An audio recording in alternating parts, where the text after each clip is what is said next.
tax changes in Nigeria. Nigeria is going through a bit of a season of amending tax laws and making other changes. So we saw this first with the change in withholding tax regulations, which took effect on the 1st of January. And we published a newsletter about that some while back. And then for more specialised use, the windfall tax on banks. And now we have the fruit of major exercise in tax reform, which has come out of the Taxation Law Reform Committee. And that has led to 4 bills being presented to the National Assembly, where they're currently being considered. And that is one on amending the names and purposes of the main tax authority and the Joint Tax Board.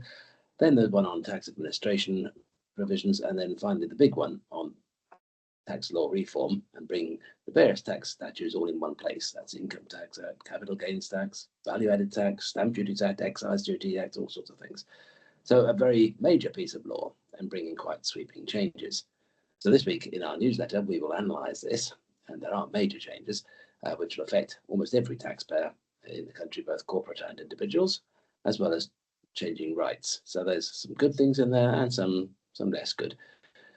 We will publish a newsletter, have published a newsletter, and we will also publish a much more detailed analysis on this, which is available on our website. There'll be a link to that from the main newsletter. So I hope you find it interesting. We plan to have a webinar on the subject, or 2 in fact, in the middle of March, jointly with some Nigerian practitioners. And I think this promises to be a very interesting space.